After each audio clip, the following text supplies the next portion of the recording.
Nah, ini dua orang ini sudah bergabung dengan kita. Selamat sore ya. Selamat sore ya. Lupa ini ngeliat Sore Kak. sore gelap di sini. Sore Ya. Kak. Halo, Salis, Oh, halo Rizky. Selamat halo Kak. datang. Selamat ya, gugatannya dikabulkan sama Mahkamah Konstitusi. Nah, ini kita mau ngobrol-ngobrol aja nih, ngobrol-ngobrol asik aja nih. Kita pengen tahu nih teman-teman yang sudah terlibat di dalam gugatan di MK tersebut, apa sih yang membuat kalian terdorong untuk melakukan uji materi ya putusan perkara yang di nomor 62 PU XX 12 2024 dengan penghapusan presidensial threshold 20% ini. Ini kan aturan ini setidaknya telah digugat kalau nggak salah 36 kali sejak pertama kali diketok palu ya waktu itu. Nah, ini apa sih yang mendorong kalian? Ayo kita gugat ini. Bisa diceritain nggak ke buat teman-teman Medcom? Oke, kita berarti cerita dulu ya dari latar belakangnya kenapa Iya, kita benar. melakukan permohonan ini. Nah, jadi awalnya karena kita itu tergabung di komunitas pemerhati konstitusi. Jadi di situ kita kegiatannya ada diskusi, terus kajian, kemudian ada penulisan karya tulis ilmiah juga, ada pelatihan debat. Nah, di situ kita sering tuh mengkaji tentang presidensial threshold. Nah, karena emang udah sebelum permohonan kita diajukan itu udah ada 32 kali yang sebelum kita ini yang ke-33 ya Kak. Nah, Ya. udah 32 kali ini dan kok ternyata ditolak terus nih sama MK, ada yang nggak dikabulkan standingnya, ada yang emang ditolak gitu kan. Nah, terus akhirnya kita menemukan tuh karena kita ya istilahnya hampir tiap hari terpapar oleh presidensial threshold. Nah, kita tergugah lah, kita permohonkan, kita ujikan judicial review ke Mahkamah Konstitusi. Terus di awalnya dari situ. Nah, kemudian karena kita dibarengi dari 3 permohonan lain, jadinya mungkin kalau di total sekarang ya ada 36 atau 37 permohonan yang mengenai presidensial threshold itu sendiri. Jadi berawalnya dari situ, Pak. Terus Nah, gimana Rizky? Mungkin ada yang tambahin nih, mungkin Salis ada yang kelupaan nih mungkin. terus kenapa alasan kami mengajukan permohonan judicial review ke Mahkamah Konstitusi? Pertama tadi udah dipaparkan latar belakangnya. Kemudian salah satu pemohon kami juga itu sering mengikuti debat lomba Bawaslu yang dimana pada tahun 2023 mosi perdebatannya itu adalah presidensial threshold. Nah, kemudian kami mengajukan gugatan permohonan itu tepat setelah pemilihan presiden selesai. Alasannya agar nantinya permohonan yang kami ajukan itu tidak mempengaruhi mahkamah secara politis. Jadi nanti Mahkamah Konstitusi mempertimbangkan lebih ke hal-hal yang substansif bersifat akademik. Kemudian kami juga melihat bahwasannya presidensial threshold ini itu tuh melanggar batasan open legal policy yang mana ada rasionalitas, kemudian moralitas dan ketidakadilan yang intolerable. Bahkan hadirnya presidensial threshold itu kan menjadikan kami sebagai rakyat, sebagai pemilih itu hanya menjadi objek yang pasif bagi demokrasi. Namun pada dalam negara demokrasi kan harusnya kami itu sebagai rakyat, sebagai pemilih harus dijadikan subjek yang aktif gitu, karena kami berhak memajukan arah bangsa dan negara kita itu sendiri.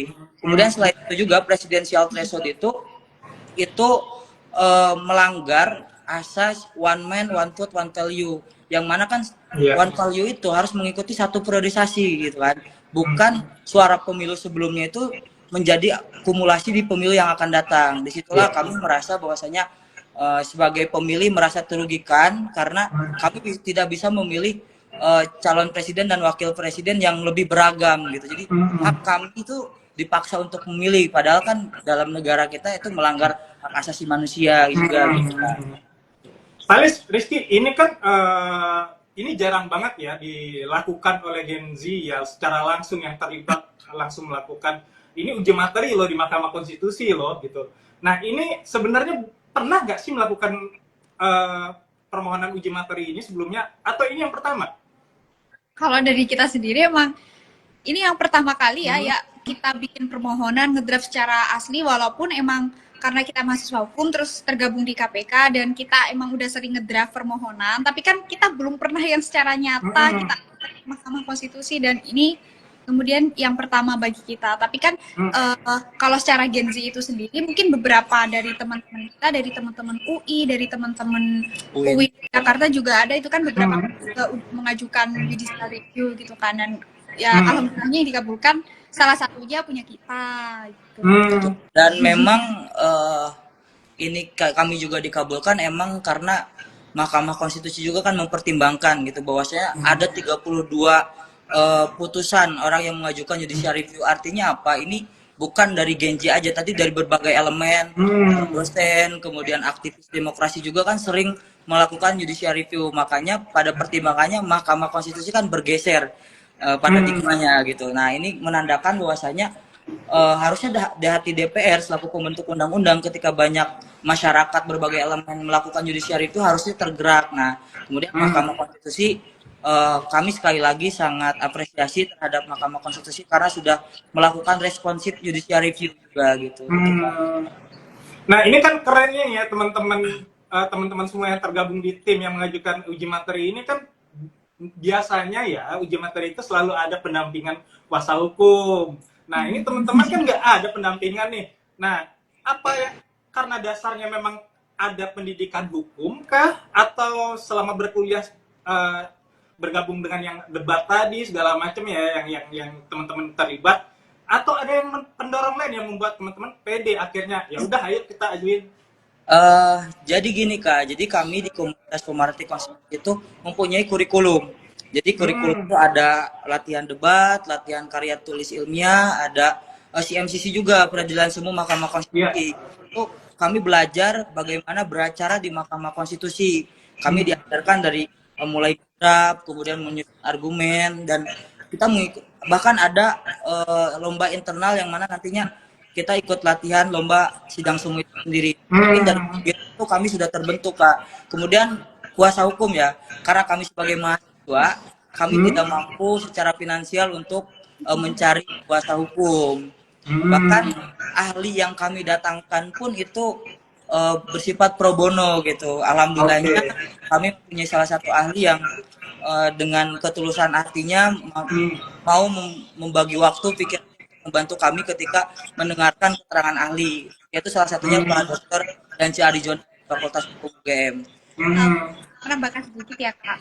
Nah, karena emang ya mungkin dari itu yang memberikan kita dorongan, yang memberikan kita kekuatan. Jadi tidak ada apa ya dorongan dari pihak manapun. Sebenarnya kita tidak terafiliasi partai manapun atau dengan lembaga manapun, ya kecuali dari komunitas pemerhati itu sendiri. Bahkan dari UI pun gimana ya, kita tuh ini mengajukannya secara perseorangan, bukan dari intinya bukan pendapat instansi gitu.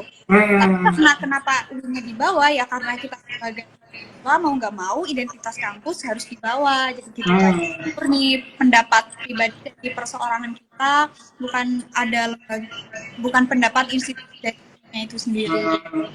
Izin ini kan teman-teman keren banget, ini sebenarnya kita akuin ya, sangat keren banget teman-teman bisa dari generasi muda tanpa kuasa hukum kan maju dan akhirnya banyak yang mendukung juga ya Dea. Akhirnya ada yang memberikan secara pro bono pendapatnya sebagai pendapat ahli gitu kan. Nah, ini sebenarnya awalnya memang sudah optimistis bakal diproses, bahkan sampai akhirnya diketok dan dimenangkan ya pada saat itu gugatannya. Itu dari awal memang optimistis atau sebenarnya coba-coba aja dulu gitu? Sebenarnya kalau kita ditanya seperti itu sebenarnya kami nggak terlalu optimis. Cuman ada hal yang kami yakini kenapa Mahkamah Konstitusi harus mempertimbangkan permohonan kami. Yang pertama karena tadi kita bukan objek pasif dalam demokrasi. Kita menyebutkan subjek yang aktif sebagai pemilih. Kemudian kami juga waktu itu sebenarnya udah ingin melakukan judicial review, cuman kami bingung legal standingnya karena kan biasanya terkait pasal 202 ini terjanggal di legal standingnya gitu. Kemudian melihat ada Almas sebagai pemilih, nah tidak ada lagi alasan untuk mahkamah mempertimbangkan permohonan kami juga gitu. Jadi, itulah yang menjadi salah satu alasan. Kemudian dengan adanya 32 putusan yang itu selalu ditolak, itu tuh harusnya menjadi pertimbangan DPR juga dan Mahkamah Konstitusi dalam melihat ini fenomena politik mutakhir gitu. Jadi kan kami selain menggunakan argumen yang yuridis konstitusional, kami juga memaparkan secara sosiologis dan fakta politik mutakhir juga gitu. Dan emang kaget juga sih Kak pada waktu itu. Kaget, sempat pesimis dan sampai gemeteran loh kami Kak itu pada sidang. Ya. ini kan ini permohonan teman-teman semua kan akhirnya dikabulkan MK ya, nama teman-teman yang mengajukan gugatan ini akhirnya bahkan muncul ke publik dan banyak yang mengapresiasi nih, banyak yang wah selamat, ini emang keren anak muda zaman sekarang. Nah cuman kan zaman saat ini ya kebanyakan Gen Z itu anak-anak muda zaman sekarang itu dianggap apatis terhadap politik. Nah teman-teman sendiri nganggapnya ngeliat teman-teman yang lain yang generasi muda sekarang itu benar-benar apatis ke politik atau memang mereka ketertarikannya berbeda gitu? Mungkin kalau misal disebut apatis ke politik juga enggak juga ya, karena kalau beberapa caleg kemarin, calon legislatif kan masih ada ya yang gila usia 20-an udah jadi DPR, udah jadi apa namanya DPRD gitu kan. Ya mungkin itu bisa salah satu cerminan bahwa semua gengsi kota, dan apalagi khususnya mahasiswa-mahasiswa hukum ya, mahasiswa-mahasiswa hukum, nah mungkin ya itu PR bagi kita, bagi mahasiswa-mahasiswi hukum yang udah melek hukum, harusnya gimana caranya, mungkin bagi saya juga, terutama Mas Rizky juga, atau mungkin dari Masnya sendiri juga, dengan media ini kita membantu apa namanya mengajak buat ayo teman-teman yang lain, Gen Z yang lain, buat ayo kita melek politik, melek hukum, karena ini emang penting banget bagi hidup kita ke depannya. Mungkin gitu.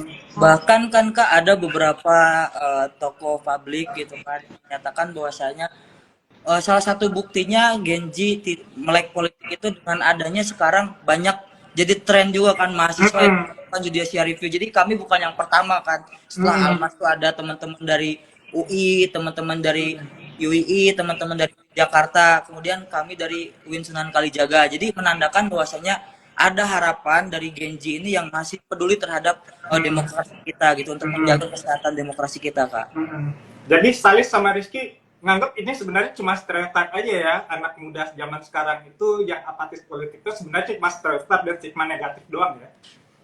Ya, masih ada harapan yang tetap anak muda Gen Z yang masih peduli terhadap politik itu sendiri dan demokrasi kita itu sendiri, Kak. Nih, ini dari Salis dan Rizky sendiri, pesan atau saran untuk sesama generasi muda yang ingin menyampaikan suara khususnya terkait politik di Indonesia, tapi belum berani untuk menyampaikannya, apa nih saran dan pesan dari Salis dan Rizky? Oke, mungkin kalau belum berani ya, maksudnya belum berani itu mungkin kita harus cari tahu dulu nih, belum berani itu kenapa? Why kamu nggak berani ngomong di publik? Kok sekarang dengan demokrasi yang udah apa namanya begitu luas, kemudian dengan sosial media juga, kalaupun misal gini deh, mungkin contoh kecilnya gini, misal kita mau menyuarakan pendapat, tapi kita takut, karena mungkin bisa dulu dimulai dari akun, ya bukan dibilang buzzer juga ya, maksudnya mungkin dengan anonim dulu, tapi jangan menyerang ya, karena ini kita punya demokrasi, maksudnya ya berpendapat yang sesuai apa yang kita mau aja, maksudnya jangan takut, itu yang pertama. Terus yang kedua, mungkin ini sih harus nerapin bahwasanya kalaupun ya kita harus berani karena kita itu benar gitu loh, maksudnya ya kalau selama kita berada di jalan kebenaran ya kita harus berani, kenapa harus takut, toh kita nggak salah gitu kan. Mungkin gitu sih apa ya selama ini yang kami yang kami imani. Ingin menambahkan juga ya Kak, jadi bagi teman-teman Gen Z, bagi teman-teman pemuda-pemudi, tentunya untuk melek politik, melek demokrasi kita ada berbagai alternatif jalan Kak. Bisa teman-teman kan sering yang ikut melalui demonstrasi, ikut jalanan andil gitu, mengawal isu yang terkait yang bertentangan dengan hukum, dengan ketidakadilan gitu kan, ada yang ke jalanan. Itu bisa teman-teman memilih ke jalan sana ataupun memilih ke jalan yang bersifat formal gitu, mengajukan video gitu kan. Nanti teman-teman kan sekarang alternatif Gen Z itu bisa menggunakan media sosial juga gitu kan, media untuk menyuarakan kebenaran, kemudian keadilan yang itu harusnya kita perjuangkan gitu. Jadi tidak menutup akses bagi Gen Z untuk takut selagi kita berbekal ilmu, berbekal keyakinan bahwasanya kita di jalan yang benar tanpa hal-hal yang pragmatis. Insya Allah itu pasti meyakinkan kita untuk membela sesuatu hal yang itu anggap kita secara ilmu itu benar gitu Kak. Ini pertanyaan terakhir buat saya sama Rizky. Ini kan kita udah ada tahu bahwa putusan MK soal presidensial threshold ini sudah ada putusannya. Nah, Ini kan bola panasnya ada di pemerintah sama DPR nih. Nih harapan kalian usai putusan MK ini diketok apa sih? Tentunya Kak, kami sangat intinya menyampaikan bahwasanya mari kita kawal putusan Mahkamah Konstitusi itu, dan kami berharap DPR selaku pembuat undang-undang itu mengakomodir putusan. Jadi kan di putusan Mahkamah Konstitusi itu ada 5 rambu-rambu kan terkait yang harus diakomodir oleh DPR itu sendiri selaku pembuat undang-undang. Nah, tentunya kami berharap bahwasanya Dewan Perwakilan Rakyat selaku pembentuk undang-undang tuh mengakomodir secara komprehensif, secara menyeluruh, dan secara konsisten putusan Mahkamah Konstitusi. Karena Mahkamah Konstitusi secara penuh sudah memberikan rambu-rambu gitu terkait nantinya dari penghapusan presidensial threshold ini setidaknya bakal menimbulkan sesuatu hal yang semoga ini menjadi obat bagi sistem pemilu kita gitu, yang pemilu yang lebih inklusif, lebih beragam. Nanti bagi pemilih pun nanti bakal memilih calonnya yang beragam, dan nanti juga bagi peserta yang ingin mencalonkan diri pun nanti beragam dari manapun, karena kan kita negara yang majemuk, heterogen, berbagai suku, ras gitu. Nantinya kan nanti bakal banyak pilihan-pilihan kita yang lebih misalnya peduli terhadap lingkungan, kemudian nanti ada calon presiden atau wakil presiden yang perempuan lagi, ataupun nanti dari ras agama manapun gitu kan. Jadi tentunya harapannya nanti mari kita kawal putusan MK ini dan pembentuk undang-undang mengakomodir secara komprehensif putusan ini. Oke, mungkin nambahin dikit ya Kak.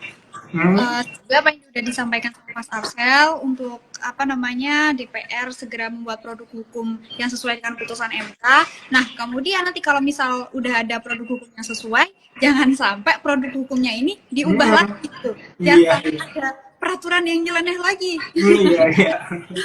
Ya walaupun kita nggak tahu ke depannya, ya itu harus tetap kita kawal. Walaupun udah dipraktekin, jangan sampai nanti kemudian misal di pemilu 2039 tiba-tiba ada presidensial threshold lagi. Pokoknya jangan sampai ada lagi peraturan-peraturan nyeleneh kalau misalkan PT udah dihapuskan gitu aja sih Kak. Itu tugas kita semua bagi generasi muda. Karena kalau bukan kita siapa lagi gitu Kak.